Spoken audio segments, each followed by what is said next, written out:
Bedroom Steel Roses, a love forged in darkness. The day Mara Voss arrived at Whitmore Correctional Facility for women, she made herself a single promise: she would feel nothing. Not the cold of the concrete walls, not the weight of the stares from women who had already learned to survive in this place, not the shame of the orange jumpsuit that erased everything she had ever been. Before the gavel fell, she would become stone. She would become invisible.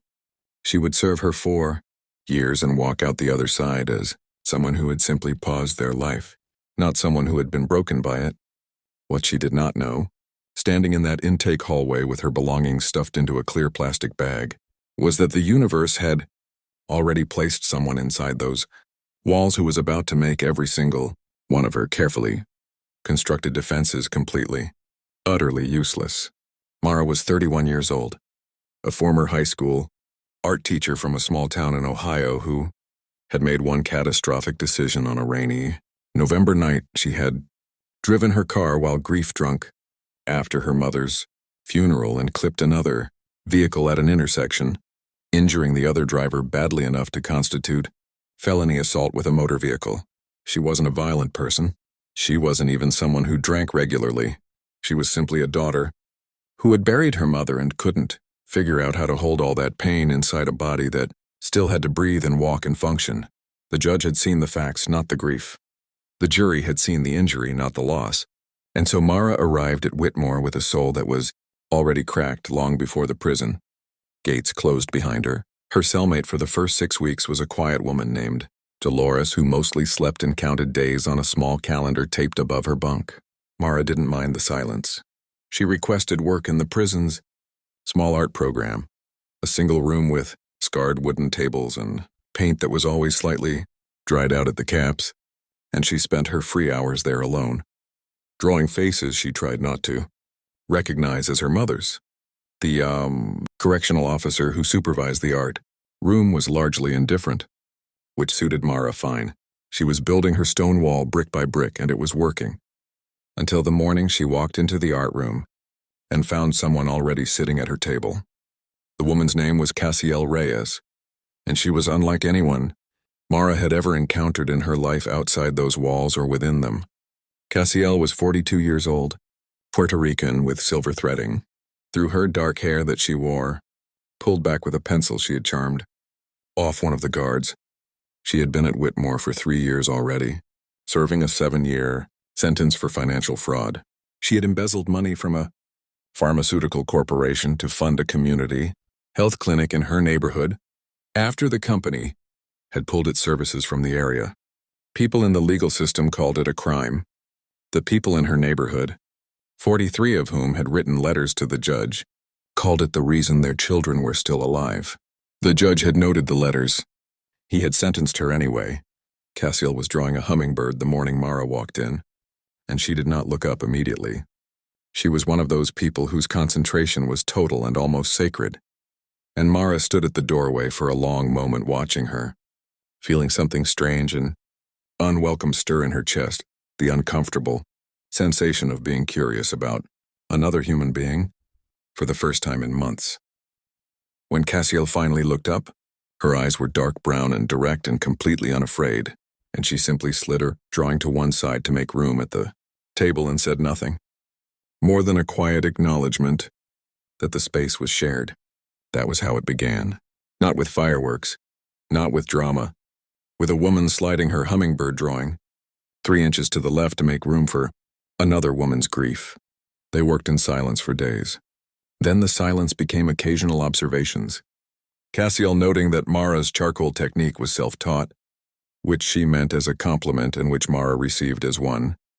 Mara observing that Cassiel drew only living things, never objects or landscapes or abstractions. Cassiel explaining that she had spent enough of her life surrounded by systems and structures, and she didn't need to draw more of them. It was a small thing to say, but Mara felt it land in some honest corner of herself, and she thought about it for days. Afterward, turning it over like a stone to find the wet, living, complicated world underneath. That was what Cassiel did, and she said small things that somehow took up enormous space in the mind of anyone listening carefully enough. The challenges that surrounded them were relentless and institutional, and sometimes deliberately cruel. Whitmore was underfunded, understaffed, and governed by an informal hierarchy among the inmates that had its own brutal logic. Being perceived as close to another woman, especially in the tender, searching way that Mara and Cassiel were slowly, almost helplessly becoming more, was dangerous. There were women in that facility who would use any vulnerability as a weapon, not because they were monsters, but because they themselves had been so thoroughly stripped of power that control over others was the only currency left to them. Mara understood this intellectually. Understanding it didn't make it less frightening. The whispers started around the third month. A comment in the cafeteria line, a particular look from a group of women near the yard entrance. Mara told herself it was nothing, that she and Cassiel were simply friends, that whatever warmth she felt when Cassiel laughed quietly at something, she said, or touched her wrist briefly. To look at a drawing she was working on was just the natural human response to kindness in an unkind place, she told herself. This with the specific desperation of someone who knows exactly what they are lying about and cannot yet afford to stop. Because the truth was larger and more terrifying than anything the whispers could contain. The truth was that Mara, who had spent her entire adult life moving through a quiet, unexamined existence in which she had dated men, because that was the shape of the life that had been handed to her, was falling in love with a woman for the first time, and doing it inside a prison, with no privacy, no gentleness of circumstance, no world outside those walls to receive and validate what she was feeling. Cassiel knew. Cassiel had always known things slightly before Mara did, which was one of the qualities that made her both magnetic and occasionally maddening. She didn't press. She didn't pull away either, which was its own kind of answer. She simply continued to show up at that scarred wooden table every morning, with her pencil tucked in her hair and her dark, unafraid eyes, and she continued to make space, not just the physical 3 inches she had offered on that first morning, but something much larger and less quantifiable. She made space for Mara to arrive at herself at whatever pace her own fear required. The moment that cracked Mara open completely came on an ordinary Tuesday in March, 7 months into her sentence.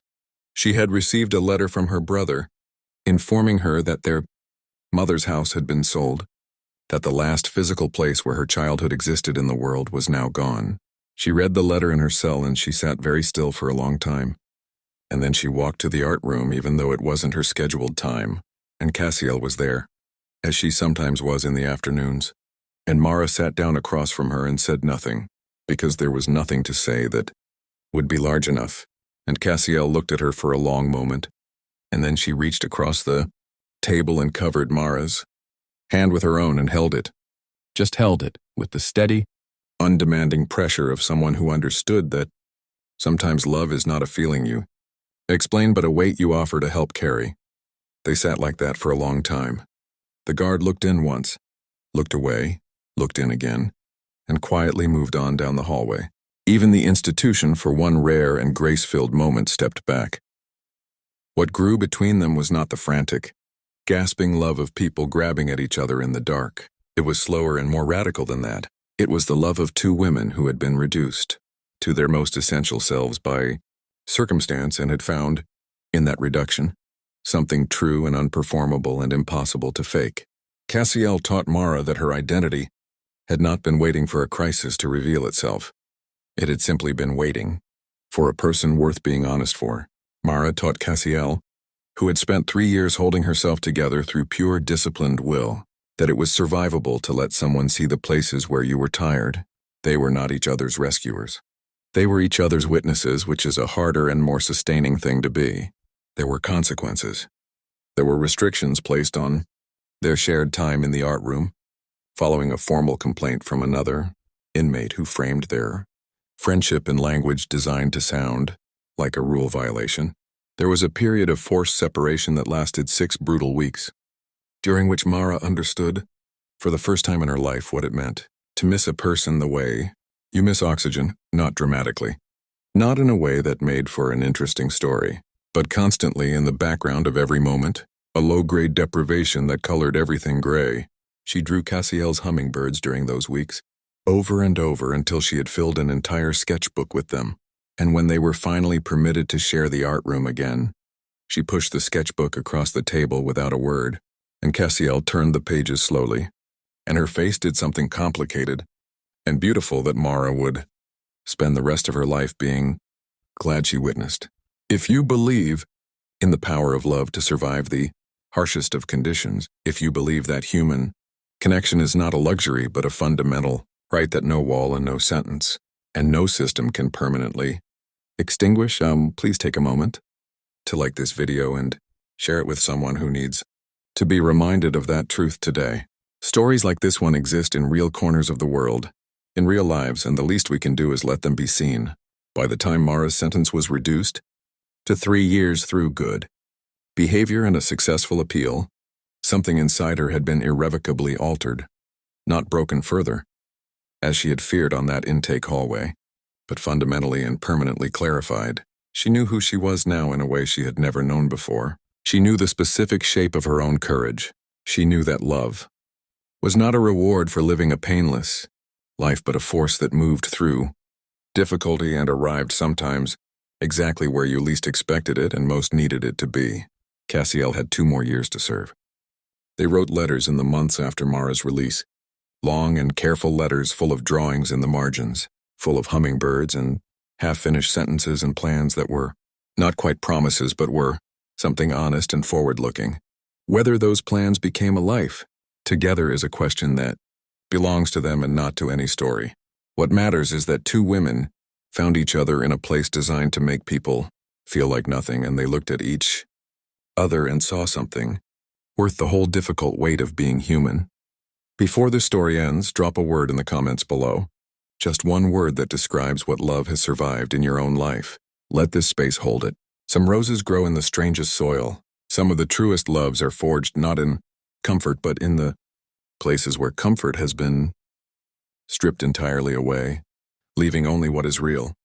Mara Voss walked out of Whitmore Correctional Facility on a cold Thursday morning with a sketchbook under her arm and a clarity in her chest that felt, against all odds, like freedom that had been earned rather than simply returned. She stood in the parking lot and tilted her face up toward a sky that was the particular pale blue of early spring, and she breathed and she felt completely, dangerously, beautifully felt, and she was grateful for every unbearable moment that had led her to be capable of it.